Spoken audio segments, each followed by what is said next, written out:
दोस्तों नमस्कार, आदाब, सलाम, सत श्री अकाल। स्वागत है आपका अपने यूट्यूब चैनल वीरू एकेडमी में। तो दोस्तों सबसे पहले हम समय बर्बाद न करते हुए सीधे क्वेश्चन की दुनिया में चलते हैं। पहला क्वेश्चन है, 1873 में ज्योतिबा फूले ने किस भाषा में गुलामगिरी लिखी थी? बताइए। ऑप्शन है इंग्लिश, मराठी, हिंदी या गुजराती। बताइए दोस्तों। दोस्तों इसका सही जवाब हो जाएगा ऑप्शन नंबर दूसरा, मराठी। मराठी में ज्योतिबा फूले ने सन 1873 में गुलामगिरी नामक पुस्तक लिखी थी। ठीक है, चलते हैं अगले क्वेश्चन पे। अगला प्रश्न है, कल्प सूत्र निम्नलिखित में से किस विषय का वर्णन करता है? तो दोस्तों कल्प सूत्र तो बलिदान का वर्णन करता है, पारिवारिक समारोह का भी वर्णन करता है, वर्ण आश्रम का भी वर्णन करता है। तो इसका सही जवाब हो जाएगा ऑप्शन नंबर डी, उपर्युक्त सभी। ठीक है, चलते हैं अगले प्रश्न पे। अगला प्रश्न आपकी स्क्रीन पे दिख रहा होगा, which of the following are rabi crops only?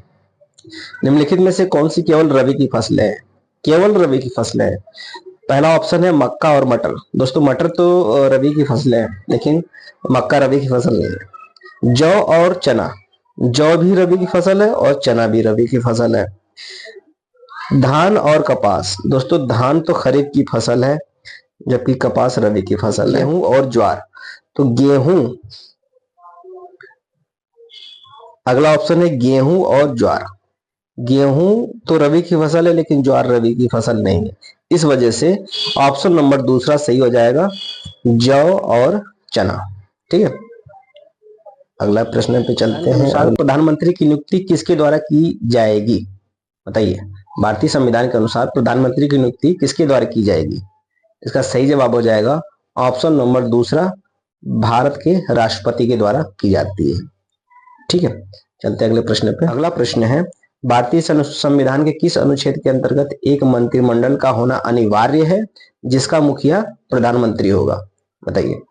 तो इसका सही जवाब हो जाएगा ऑप्शन नंबर पहला, आर्टिकल 74, यानी 74वें आर्टिकल में, यानी अनुच्छेद 74 में यह वर्णित है कि भारत में एक मंत्रिमंडल होगा जिसका मुखिया प्रधानमंत्री रहेगा। चलते हैं अगले प्रश्न पे। अगला प्रश्न, निम्नलिखित में से कौन सी नदी मीठे पानी की डॉल्फिन का घर है? बताइए दोस्तों। विच of the following river is the home of fresh water dolphin? इसका सही जवाब हो जाएगा गंगा रिवर। इस डॉल्फिन को गंगा डॉल्फिन के नाम से भी जाना जाता है। तो ये कहाँ रहती है? ज्यादातर गंगा रिवर में रहती है। चलते हैं अगले प्रश्न पे। अगला प्रश्न है, which among the following president of India died while in office? Bharat के निम्नलिखित राष्ट्रपतियों में से किसकी मृत्यु पद पर रहते हुए हुई थी? बताइए दोस्तों। दोस्तों सन 1975 से 1977 के बीच में जो राष्ट्रीय आपातकाल लगा था, उस समय भारत की प्रधानमंत्री थी इंदिरा गांधी। ठीक उसी के समय में जो भारत के राष्ट्रपति थे वो फखरुद्दीन अली अहमद थे। ठीक है, तो उन्हीं का मृत्यु उनके कार्यकाल में हुआ था। तो इसका सही जवाब हो जाएगा option number D, Fakhruddin Ali Ahmed. चलते हैं अगले प्रश्न पे। अगला प्रश्न है, which of the following state is not a part of the Narmada basin? निम्नलिखित में से कौन सा राज्य नर्मदा बेसिन का हिस्सा नहीं है? बताइए दोस्तों। ये रहा हमारा साउथ इंडिया। ऊपर से ये नर्मदा जाती है और नीचे से ताप्ती जाती है। तो यह मध्य प्रदेश होकर के गुजरात में होते हुए, महाराष्ट्र होते हुए कहाँ चली जाती है? अरब सागर में। अरब सागर में गिर जाती है। ठीक है, तो वो कहाँ नहीं जाती है? राजस्थान नहीं जाती है। तो ऑप्शन नंबर डी इसका सही हो जाएगा। राजस्थान जो है वो नर्मदा बेसिन का हिस्सा नहीं है। चलते हैं अगले प्रश्न पे। How is the president elected in India?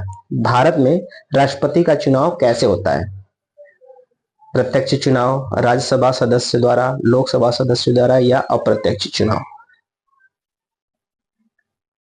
दोस्तों भारत के राष्ट्रपति का चुनाव जो होता है वह आम जनता के द्वारा नहीं किया जाता है। इसमें लोकसभा, राज्यसभा और विधानसभा के लोग भाग लेते हैं, विधानसभा के सदस्य भाग लेते हैं। इस वजह से आम नागरिक इसमें भाग नहीं लेते हैं, इस यही कारण है कि इस चुनाव को इनडायरेक्ट इलेक्शन या अप्रत्यक्ष चुनाव कहा जाता है। तो इसका सही जवाब हो जाएगा ऑप्शन नंबर डी, अप्रत्यक्ष चुनाव या इनडायरेक्ट इलेक्शन। अगले प्रश्न पे चलते हैं। अगला प्रश्न है which is known as garden city of India, किसे भारत का उद्यान शहर कहा जाता है? इसका सही जवाब हो जाएगा option number D, Bangalore. Bangalore को भारत का गार्डन सिटी या उद्यान शहर भी कहा जाता है। चलते हैं अगले प्रश्न पे। अगला प्रश्न है निम्नलिखित में से कौन सा भारत की सीमा को छूता है? बताइए। अरब सागर, बंगाल की खाड़ी, इंडियन ओशन या सभी? तो आपकी जानकारी के लिए बता दूं कि ये मान लीजिए हमारा दक्षिणतम भारत है। तो दक्षिण भारत में इधर है अरब सागर, इधर है हिंद महासागर और इधर है बंगाल की खाड़ी, बे ऑफ बंगाल। तो ये तीनों ही भारत की सीमा को छूते हैं, इस वजह से इसका सही ऑप्शन हो जाएगा option number D, all of above. ठीक है, तो आज के लिए बस इतना ही। मिलेंगे कल नए उमंग, नए तरंग और नए जोश के साथ। तब तक के लिए जय हिंद।